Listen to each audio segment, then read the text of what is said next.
예, 안녕하십니까. 예, 할리버지입니다. 오늘은 참 아주 이유 말할 수 없이 참담한 날입니다.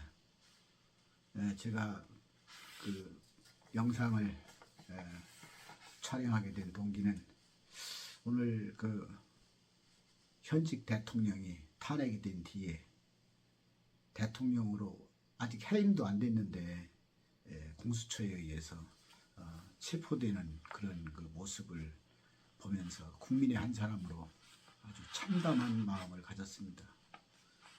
원래 그 12월 3일 계엄령이 선포되고 나라가 어지러울 때 그때부터 저는 공중파 TV를 안 봅니다.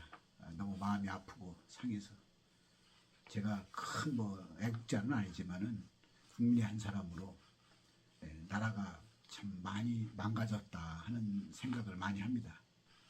왜 그러냐면은 그 대통령을 현직에 해임된 것도 아니고 현직에 있는데 다만 지금 탄핵이 돼서 재판 중에 헌법재판소에서 재판 중에 있는 대통령을 수사 권한이 없다고 하는 공수처에서 그렇게 무리한 체포를 할 수 있는지. 그러니까 내가 보기에는 윤 대통령이 끝까지 싸운다고 그러고 끝까지 버티면은 내가 보기에는 경호 부대와 진입하려고 그러는 공수처의 사람들과 경찰과 젊은 사람들이 잘못하면은 불상사가 나게 생겼으니까 할 수 없이 그걸 막기 위해서 참 결단을 하신 것 같아요. 그래서 그 많은 사람이 그 추위에 떨면서도 그 아스팔트를 지키고 했던 것을 생각을 하면은 전직 대통령을 그렇게까지 해야 되는지 저는 그게 좀 의심스럽습니다. 전 대통령이 도망가는 것도 아니고 다른 때 보면은 고위직에 있는 전직 대통령이나 이런 사람들 수사할 수 있으면은 파견을 해서 방문을 해서 조사를 한다던가 또 서면으로 질의를 한다던가 하는 여러 가지 방법이 있는데도 꼭 세상 세계 매스컴에 대한민국 대통령이 수갑채에서 끌려가는 모습을 꼭 보여야 되는가 하는 그런 참담한 생각이 듭니다. 우리가 역사를 돌이켜보면 현직 산업화를 일으킨 박정희 대통령 같은 경우에는 참 가장 믿었던 부하 중에 총살을 당해서 서거하셨고 부인 유경수 여사까지도 총탄에 맞아서 숨졌는데 참 비극이죠. 민족의 비극입니다. 그 뒤에 보면은 역대 대통령들 보면은 대통령을 지내신 분이 깜빵을 안 가면은 자식들이 깜빵을 갔어요. 김영삼 대통령이나 김대중 대통령 두 분은 감옥은 안 갔는데 자식들이 부정스러운 일로 법을 위반을 해서 참 영어의 신세가 되고 심판을 받았던 것을 우리가 역사를 보면 알 수 있습니다. 또 노무현 대통령 같은 경우는 퇴직을 하고 참 박연차 사건으로 인해서 그 양반이 굉장히 양심가고 어떤 그런 거를 자기가 그런 거에 휩쓸렸다는 거에 대해서 아주 모욕감을 느껴서 그랬는지 어쨌는지 사실은 그게 목숨을까지 끊을 일은 아닌데 그때도 저는 굉장히 참담했습니다. 슬프고 그래도 일국에 우리가 5년씩이나 대통령이라고 해서 나라를 운영했던 사람이 그런 식으로 목숨을 끊는다는 것은 국가적으로 굉장히 손해거든요. 그 뒤에도 이명박 대통령이 또 참 감옥을 가고 또 박근혜 대통령이 탄핵을 해서 탄핵한 뒤에 탄핵만 한 게 아니라 또 영어의 몸으로 오랫동안 참 깜빵에서 그 여자의 몸으로 오랫동안 있었고 그런 거를 볼 때, 우리나라는 정말 이게 안 되겠구나. 왜 그러냐면은 우리가 정치인만 빼고서는 내가 보기에는 우리나라가 1등이지 않습니까? K-팝도 1등이고 세계 참 경제도 그렇고 또 방산 그 무기 수출도 무기도 그렇고 뭐 모든 게 다 그 상위 6등 뭐 10등 안에 다 들어가는 그런 우리나라인데 정치는 내가 보기에는 저 아프리카나 어디 그냥 맨날 쿠데타 일으키는 그런 나라 수준밖에 안 되는 것 같아요. 내가 보기에는. 입법기관이라고 해서 국민의 대표라고 그러는데 예를 들어서 서산 태안 그 대표면 그 대표지면 대표 여기 지역도 대표지면은 사실은 입법기관이기 때문에 소신 있게 정치를 해야 되는데 보면은 당에서 당론이라고 그래가지고 일괄적으로 당론을 지켜야 된다 해서 일괄적으로 투표를 O면 O, X면 X 이렇게 가는 것도 내가 보기에는 그건 아닌 것 같아요. 다 소신대로 하는 것이 원칙이 아닌가 하는 생각이 들거든요. 그래서 참 지금 이제 전직 대통령 문재인 대통령 같은 경우는 그 현직에 있을 때 5년 동안에 나라가 너무 많이 망가진 것 같아요. 우리가 매스컴을 통해서 매체를 통해서 보면은 그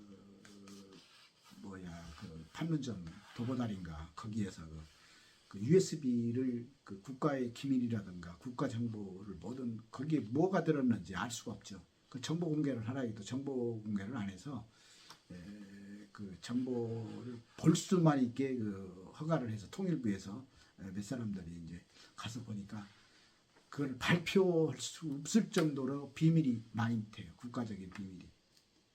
그러면 대통령이 그렇게 하는 게 아니거든요. 국민의 지지를 얻고 국민들이 원하는 거를 해야 되는데 너무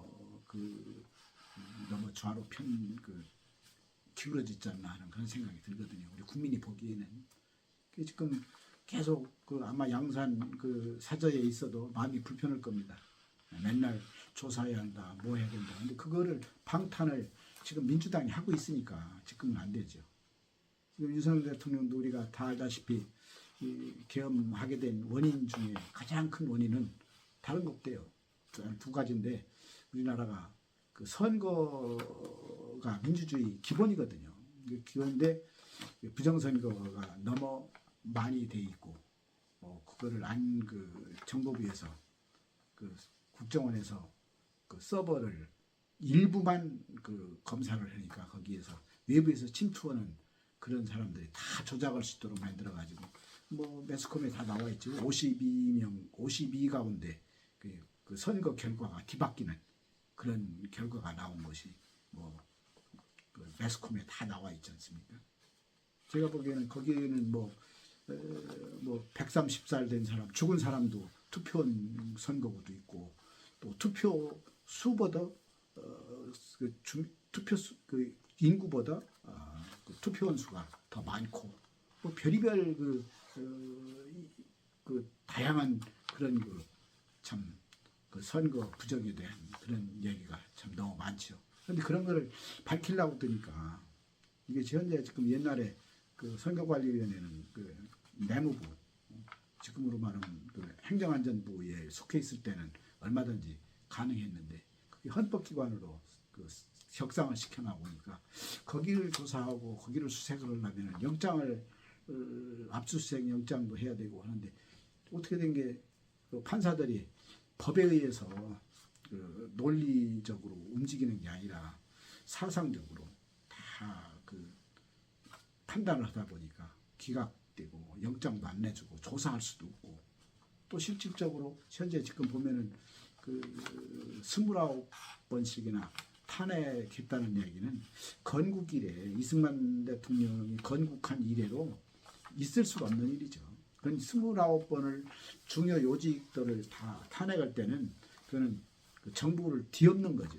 하지 말라는 거죠. 예산 다 삭감하고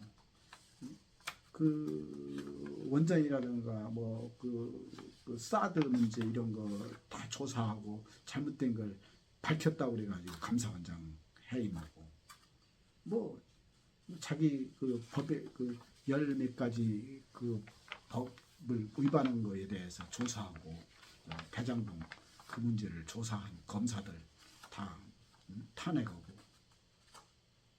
방통위원장 자리에 앉기도 전에 벌써 내정이 되니까 그때부터 탄핵한다고 그러고 자리에 딱 앉자마자 그날로 탄핵했지 않습니까? 이거는 내가 보기에는 국민들이 보기에는 이거는 정말 잘못해서 국민들에게 지탄을 받을 사람은 탄핵해야죠. 근데 그것이 아니잖아요 지금. 그래서 그런 문제가 너무 참 우리나라가 참 잘못된 게 많다. 이거를 바로잡기 위해서는 내가 보기에는 혁명밖에 없을 것 같아요. 민중혁명이라고 그러는데 내가 보기에는 지금 그 법 위에 그 시민 그 저항권이라고 그러는데 내가 보기에는 그런 방법으로 나가지 않는다면 지금 이 당국을 헤쳐나가기가 어렵다 하는 생각이 내가 들거든요. 우리 시골에 사는 이런 사람들도 참 마음 같아서는 데모도 집회도 하는데 가서 소리도 지르고 박수도 치고 하고 싶은데 시골에서 사는 사람들은 그렇지 못하잖아요. 지난번에 그 성소수자 그 차별금지법 반대 이거로 10월 27일 날 그 기독교계에서 그 큰 행사가 있었는데 그때는 뭐 교회 행사고 그래서 일부 태안에서도 좀 간 교회들이 있습니다. 버스 대절에서 간 교회도 있는데 개인적으로 가는 사람들은 그렇게 많지 않고요. 그래서 나라가 좀 잘 돌아가야 또 후손들도 편하게 우리가 생활할 텐데 저희들은 사실 살 만큼 살았죠. 옛날 저도 70대 중반인데 옛날에 비하면 70대 넘어가면 사는 사람이 별로 많지 않았죠. 샘벌이 가서 있어야 될 그런 사람들인데 지금 요즘엔 세상이 너무 좋아서 이렇게 잘 살고 있는데 우리들 때문에 걱정하는 게 아니라 우리들은 살 만큼 살았으니까 후손들 우리 손주들 우리 좀 자유롭고 그런 나라 시장 경제가 활성화가 되고 아주 능력 있는 사람이 우대받고 그런 젊은이들이 나가서 세상을 나가서 마음대로 활발하게 할 수 있는 그런 토대가 돼야 되는데 그런 게 안 되면 자손들이 살기가 어렵죠. 지금 우리가 가랑비에 옷 젖는다고 그래가지고 지금 수년 동안 보면 공짜로 주는 게 많았잖아요. IMF 뒤에 코로나 위기로 어렵다고 그래가지고 뭐 25만 원씩도 주고 또 상공 저는 장사도 않고 시골에 있지만 우리 아는 사람들 태안에서 장사하는 사람들 보면은 아주 뭐 수시로 돈을 받더라고요. 보니까 그 사업자 등록이 있어서 장사하는 사람들은 아주 참 여러 번 받았대요. 그게 나눠주는 거거든요. 그 어떻게 보면은 받는 사람들은 졸라는지 모르는데 그 돈은 어디서 나옵니까? 다 그 국민 세금 아니에요? 세금을 발전적이고 한 곳에 투자도 하고 생산에 써서 나라가 부강해야 되는데 있는 돈 뒷다 갖다 집어 쓰고 건국 이래에 그 우리나라 나라 빚이 한 600조에 말하자면 그 빚이 있었다고 하는데 문재인 정권 때 4년 동안에 400조를 늘려서 우리가 1000조가 넘었다고 하지 않습니까? 그냥 있는 돈 그냥 그저 막 빚내서 그 돈을 누가 갚습니까? 우리 자손들이 갚아야죠. 지역화폐 뭐 이런 것도 그렇고 뭐 전 국민에게 뭐 얼마씩 주자 그러는 것도 받는 사람들은 좋겠지만 그걸 그렇게 스위스나 저기 그 북유럽에는 그런 정책이 나왔을 때 국민들이 그 국민투표해 가지고 반대했다고 하잖아요. 주는 게 좋은 게 아니라 나라가 휘청거리고 후세를 생각하면 그게 아니다. 우리도 정신 바짝 차려야 됩니다. 그래야 우리가 온전한 자유대한민국을 이끌 수 있죠. 자꾸 사회주의 쪽으로 이렇게 가면은 우리가 눈에 보이진 않지만은 제가 그 보면은 사회주의 그 물들어 있는 데가 참 많이 있는 것 같아요. 지금 내가 꼬집어서 이야기하고 싶진 않지만은 그리고 우리가 분명한 거는 우리가 그 미국이 도와주지 않아 자유우방국들이 6.25 때 도와주지 않았으면 벌써 우리나라는 벌써 지금 이제 그냥 인민공화국이 됐죠. 근데 그래도 유엔사들이 참전을 해서 심지어 못 살던 이디오피아 같은 데서도 참전을 해서 우리나라를 구해줬기 때문에 이렇고 그 어려운 시기에 우리가 옷도 얻어 입고 강냉이죽, 우유 모든 거를 다 미국에서 원조로 먹고 살았던 시기가 있지 않습니까? 그런데 우리가 이렇게 나라가 피폐해지고 하면은 우리가 뭐 방법이 없잖아요. 우리는 분명히 중국하고 북한하고 소련 편에 들어가면 안 되고 우리는 분명히 미국과 일본과 편에 같이 들어가야 됩니다. 아마 우리가 유럽을 보면은 독일하고 왼수지지 않은 나라가 없죠. 프랑스 같은 데는 독일하고 아주 철천지 왼수지만은 2차 대전 때 그 히틀러가 했던 만행을 다 일소하고 그래도 사이좋게 지내지 않습니까?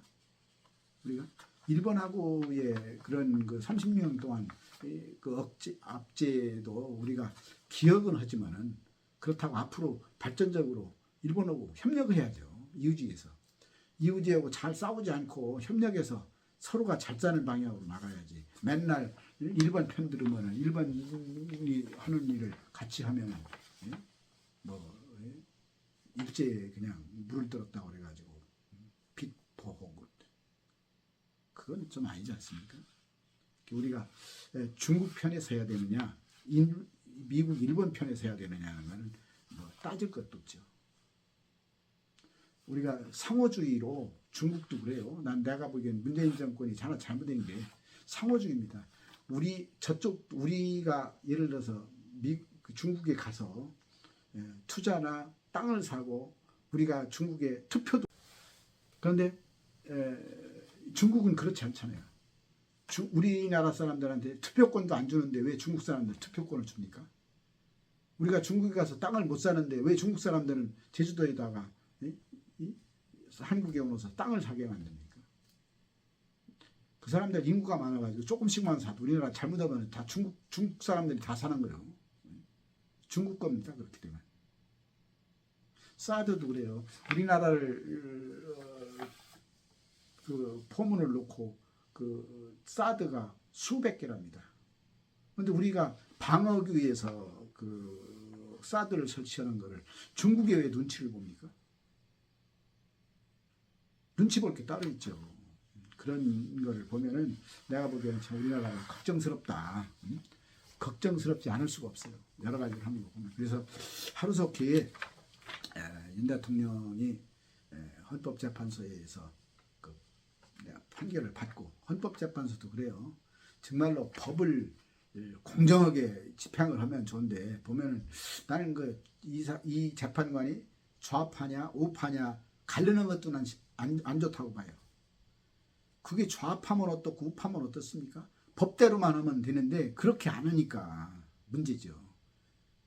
분명히 법 공부할 때는 양심껏 판정하고 그 판결한다고는 그런 그 법의 그 지식도 배우고 모든 학문을 익혔을 텐데 실제로 그 집행을 하고 판결을 할 땐 그렇게 안 하니까 문제가 되죠. 그러니까 뭐 좌편향돼 있는 판사다, 우편향 판사다 해가지고 그 갑론을박하잖아요.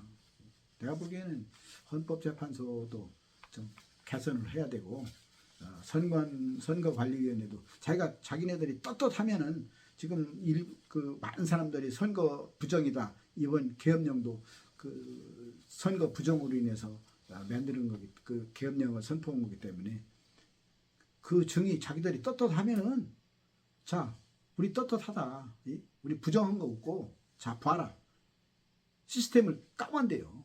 나 누이가 포렌식에서 한번 봐라. 우리가 언제 부정한 일이 있었는지 누들이 직접 한번 확인을 해보면 될 거 아니냐고 하면 그걸 안 하잖아요. 안 할 때는 문제가 있는 거거든요. 그래서 우리 국민들이 생각하기에는 제가 저같이 이렇게 나이 먹고 시골에 살고 있는 저 같은 사람이 생각하기에는 그런 문제를 해결하기 위해서는 좀 나라가 확 바뀌어야 된다 하는 생각을 해요. 선거관리위원회도 좀 개선을 하고 어떤 방법이 됐더니 그리고 그 말썽 많은 사전투표 없애고 내가 보기에는 우리 태안 같은 데는 투표소가 몇 가운데 있잖아요. 저는 여기 화동국민학교에서 화동초등학교에서 선거를 하는데 투표소 옮기지 말고 거기서 투표한 거 거기서 개표하면 돼요. 얼마 안 되니까 거기 그 선거 종사한 사람들이 하면 되잖아요. 그 종사할 때 투표할 때 사람들 많이 와 있잖아요. 참관인도 있고 거기 관리자도 있고 뭐 그 카메 넣는 거 이렇게 보는 선거 위원들도 있고 다 있으니까 거기는 거기대로 투표 개표해서 통계를 군에다가 보고하고 군은 취합을 해서 또 중앙에 올리고 이렇게 하면은 간단할 텐데 그거를 그냥 뭐 참 호송을 때 보면은 뭐 누가 바꿔치기 할까 뭐 어떡할까 겁나서 그냥 사람들이 쫓아가고 트럭에 타가지고 꼭 붙잡고 가고 하는 거 보면은 난 그렇게 필요가 없다 생각. 그리고 어차피 선거는 뭐 총선이든 대선이든 하루 공휴일 하지 않습니까?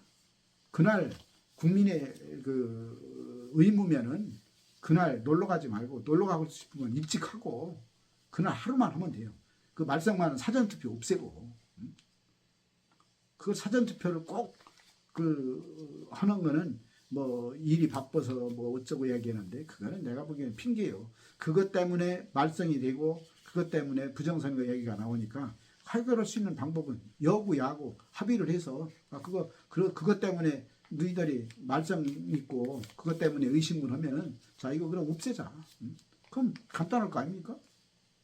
현장 투표만 가지고 결과를 보면은 부정선거 했다고 할 일도 없고 현장 투표해서 그날 거기서 개표를 해서 취합을 해서 올리면 되죠.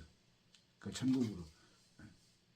그래서 그런 것이 내가 보기에는 좀 개선이 좀 돼야 될 것 같고요.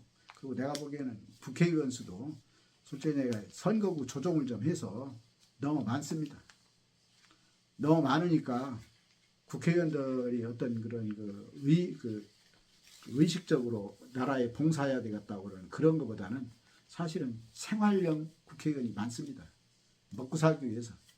군의원도 그렇고 도의원도 그렇고 말은 민주화돼서 지방자치제를 해야 된다고 그러는데 군의원도 그렇고 도의원도 그렇고 내가 보기에는 좀 인원수가 그게 다 세비로 나가고 처음에는 시작하기를 다 그 무보수로 한다고 했는데 하다 보니까 뭐 지금 군의원도 아마 보수가 상당히 많을 거예요.